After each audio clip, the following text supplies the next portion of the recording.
Next, we have a number of executive orders for your attention, sir. Okay.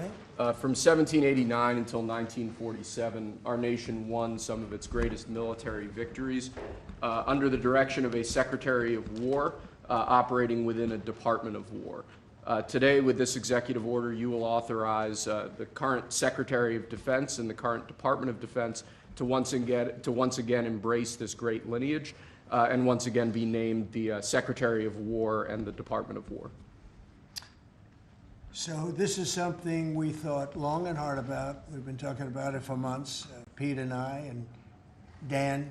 Dan came into the fold. By the way, a great general. He headed up the, I wouldn't call it an attack. I'd almost call that one maybe even more than an attack. What he did with Iran, you saw the success of that operation. It was perfect. In fact, this was sent to me by the great company that makes that particular B-2 bomber. And it was flawless. It was actually flawless. They flew for 37 hours back and forth, and there wasn't a bolt that was out of condition. There wasn't an engine failure. There was no problem. It was a perfect attack, and it knocked out any possible nuclear capability for Iran, which nobody wanted to see, and we weren't going to put up with. So great job, Dan. And we've been talking about this Department of War. So we won the First World War. We won the Second World War. We won everything before that and in between. And then we decided to go woke, and we changed the name to Department of Defense. So we're going Department of War. And I'd like to ask our Secretary of War to say a few words. Pete Hegseth. I think it's a much more appropriate name, especially in light of where the world is right now. We have the strongest military in the world. We have the greatest equipment in the world. We have the greatest manufacturers of equipment by far. There's nobody to even compete. And you see that with this and so many other things. The Patriots are the best. Every element of the military, we make the best by far. So Pete, I'd like to ask you and maybe Dan Raisin-Cane to say a few words, please. Mr. President, thank you. After winning a war for independence in 1789, George Washington established the War Department, and Henry Knox was his first Secretary of War. And this country won every major war after that, to include World War I and World War II. Total victory, Mr. President, as you said. Then 150 years after that, we changed the name after World War II from the Department of War to the Department of Defense in 1947. And as you pointed out, Mr. President, we haven't won a major war since, and that's not to disparage our warfighters, whether it's the Korean War or the Vietnam War or our generation of Iraq and Afghanistan. That's to recognize that this name change is not just about renaming, it's about restoring. Words matter. It's restoring, as you've guided us to, Mr. President, restoring the warrior ethos, restoring victory and clarity as an end state, restoring intentionality to the use of force. So at your direction, Mr. President, the War Department is going to fight decisively, not endless conflicts. It's going to fight to win, not to lose. We're going to go on offense, not just on defense. Maximum lethality, not tepid legality. Violent effect, not politically correct. We're going to raise up warriors, not just defenders. So this War Department, Mr. President, just like America, is back. Thank you for your leadership and your clarity. We're going to set the tone for this country. America first, peace through strength, brought to you by the War Department. We're back. All right, thank you very much. Very well stated, and really it has to do with winning.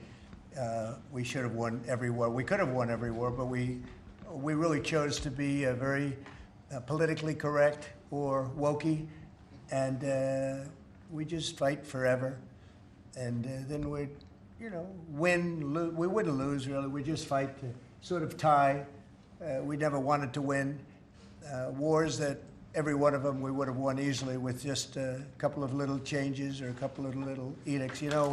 I was told that ISIS would take 5 years to win. And Dan Kane, when I told him, how long would it take? He said, I think about 4 weeks, sir.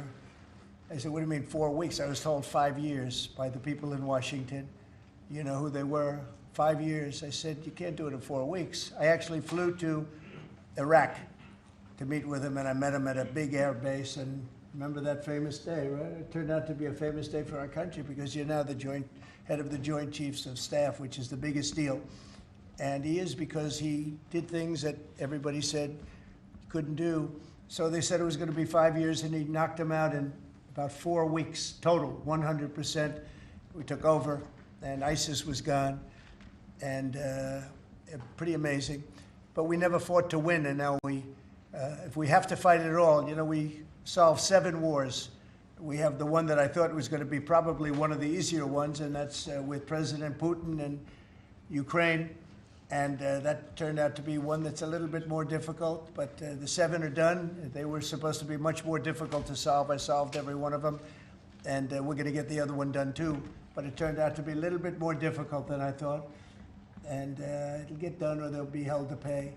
But because they're losing 6 to 7, it used to be 5. I used to tell you 5. Now it's almost 7. I guess 7,000 people last week. 7,813 people, young soldiers died. Russian and Ukrainian, not American soldiers.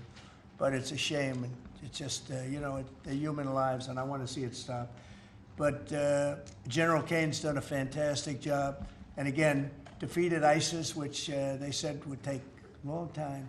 And it didn't take a long time at all, and did other things that people said really couldn't happen. We have the greatest equipment in the world. We have the greatest soldiers in the world.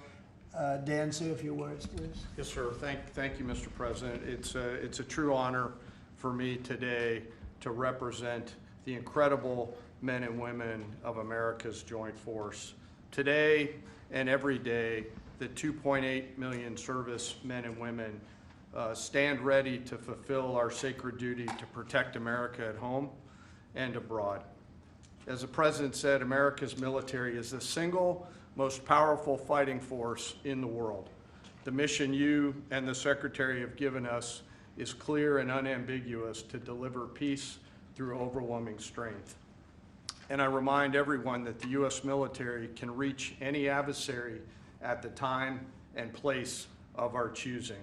Service to this nation is an incredible gift, and we're grateful and honored every day to do so. Thank you, Mr. President. Well, thank you, and it's an honor to sign this.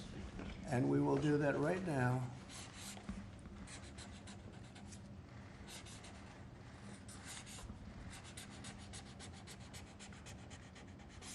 I think that's a big one, I'll be honest. I think